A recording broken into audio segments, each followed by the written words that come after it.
Hi everyone, I'm Alistair Wheat here today to present another episode of The Influential Times, and I'm joined by Jack Morel Paolo. Hello again, Alistair. So what is your first story this month? So last month we talked about the Influencer Pay Gap Instagram account that was launched to kind of highlight pay gaps, particularly between black and white influencers, but then it brought out a whole lot of other areas where there was gaps in how influencers were being treated by brands, how much they were being paid. And we were musing about the need for unions in the influencer space. And interesting enough, perhaps connected to the Influencer Pay Gap account, there have been the launch of two influencer unions in July. So there's one in the UK, which is called the Creators Union, the TCU, and it's aims to ensure that influencers have a proper protection in place as the influence marketing industry grows. There's also been one launched in the United States, which is called the American Influencer Council, which is an invite-only influencer community set up as a non-profit to help influencers make sure they get treated fairly by brands and agencies. So really interesting development to see how this is maturing on both sides of the Atlantic, and influencers starting to kind of get their act together as a group to put some pressure, I suppose, on brands to make sure that they're, and agencies especially, to make sure they're being fair in how they're treating influencers, and also to try and help promote influencers from minority groups from different backgrounds, to try and make sure that that's all being done fairer. So that's my first story. Thought it was an interesting development following on from what we talked about last time. Back to you, Jack, for your first story. Yeah, it's an interesting one. I think I'm going to follow that keenly. It'd be interesting to see how those organisations develop and what kind of demands they start making and how that manifests in the industry. So my first story is about a pilot that Instagram are running. I think in Ireland, the UK, and the US at first, to let people fundraise for themselves. So they've already got the donate sticker, for example, that you can put in your stories. But we're now seeing the rollout of a feature after that was, hugely successful. People raising kind of for mutual aid funds around, a lot of the causes that everyone's been talking about around COVID, around some of the Black Lives Matter protests, and kind of raising funds. So that's we've seen that feature very heavily used and obviously driving engagement. And now they're rolling out a feature to let you directly and kind of natively raise funds in the app. So all you need is a Stripe kind of link. For Instagram or Facebook will then basically kind of vet, or there's some sort of vetting process for you to create your fundraiser, and they'll limit what causes you can do it for. But I think it's kind of it's interesting that maybe Instagram might see it as kind of tanks on Patreon or GoFundMe's lawn. If you think about the role that Patreon plays in the creator community, it's a way for fans to basically subsidize the work and help their favorite creators keep going and keep making the work they love and kind of work on it full time. So I think it'll be interesting to see if that really takes off, if a lot of creators start using that. I guess the fear for Facebook is if that process is poorly moderated, something slips through the gap, etc., you could find themselves in a little bit of hot water. And Facebook, along with the other big four, are taking quite a grilling at the minute. So they could risk tainting the golden goose of Instagram, which is the nice part of the Facebook group, and seeing that sort of dragged into the mud. So keep your eyes on that. Alistair, you have a story about the PR industry, I believe. Yes. So the PR industry body here in the UK is called the Chartered Institute of Public Relations, so CIPR. And every year they do a survey of their members called the State of the Profession. And the one they did this year is particularly interesting to us because it's the first time they included influencer relations, so influencer relations rather than influencer marketing, as a responsibility they wanted to ask their members about. And so they asked the members of all the things that they did and included this as an option. And 32%, so about a third of all the members, said that that was part of their job. So the fact that it's so high in the sort of first time it's been included suggests that it probably should have been included in years gone by, because this isn't really a new thing. It's just the first time it's been called out as a specific practice amongst PR practitioners. The interesting thing, though, is that this was actually something that was had a slightly higher score for senior practitioners versus junior colleagues. And the other really interesting thing that came out of the survey, when the PR practitioners were asked where they considered their skill set to be particularly strong, only 6% of respondents said it was working with influencers.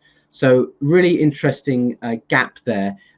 Scott Guthrie, who we've mentioned a few times, has written a really nice article, which we'll share a link about, just exploring this a bit more. But I think it's really interesting to see how influencer relations is such an important part of a PR person's job description now, and yet so few of them really feel that they're able to do it well, and that they think they've got good skills for it. So it's interesting as well to see that many of them need to have tools in this place, but most of the influencer marketing tools are not really geared up towards PR people. They're very much geared up towards marketers.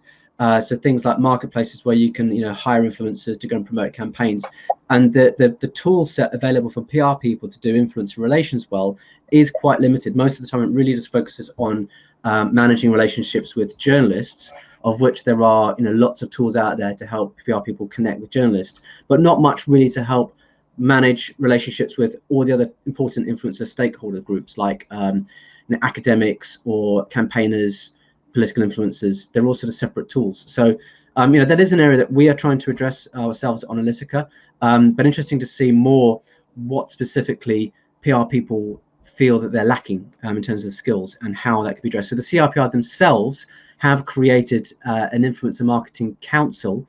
Interesting that the CRPR call it influencer marketing rather than influencer relations. Maybe they should change how they label that. But the PR industry as a whole, it seems to be, at least in the UK, is looking at the influencer space more and trying to figure out how they can skill up their members to be really able to contribute to that particular practice. So that was my particularly interesting story for the last month. So back to you, Jack. Yeah, possibly a skills gap there that needs addressing, and yeah, possibly a tools gap as well. Should point out other influencer platforms are available from your local news agent. Yeah, so I wanted to talk about something. There's an article shared by Rand Fishkin of kind of Moz SEO fame originally around kind of using small closed groups for content sharing and amplification. So he's talking about something that he's been involved in on a few occasions, where someone he knows personally has just said, would you like to be on my email, my kind of mailing list? Every now and then I'm going to send you an article, maybe every 2 months I'll send you an article and I'll ask you guys to give it a share if you think it's interesting. And I guess I thought the thing that was that sort of that throws up is the question of influencers, creators, or of anyone indeed, even ordinary users, kind of using pods.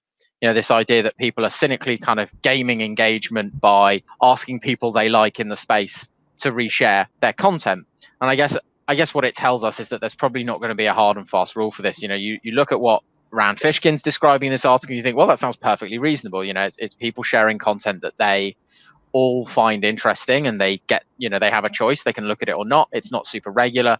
But I think it probably tells us that no hard and fast rule is really going to emerge around this, and ultimately you're going to know it when you see it. If the same 5 names, the same 20 names are popping up every single time in the like bar on a particular piece of content, I think you'd say something's rotten in the state of Denmark.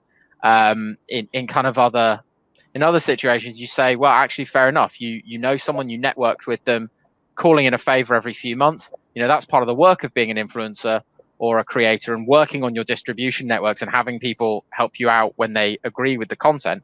Actually, maybe there's nothing wrong with that, and the reward is getting that good engagement and being able to share your content with as many people. We know algorithms are tricky to negotiate, so maybe it's fair enough that you do use your networks and call in favors. So an interesting one. Encourage everyone to read it. Let me know what you think. So those are our stories. Alistair, you've got your hot tip this month. It's you with the bonus story. Do you want to give everyone a little flavor of what they can expect?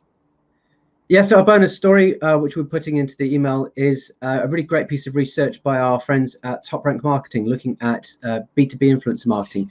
They've done a bit of a survey, and I've got some great findings in there. So we'll be sharing the link to that in our newsletter. But just quickly as well, it'll be interesting to see how these influencer unions perhaps impact some of this sort of pod behavior, whether the unions themselves might actually lead to more influencers kind of collaborating with each other in some of this kind of pod type activity to inflate stuff that brands are then trying to measure. So hopefully it won't go into that, and I'm really hoping that these unions or councils, whatever they're called, can maybe address some of the bad practice on the influencer side as well. That's it for us for now. Stay safe, everyone.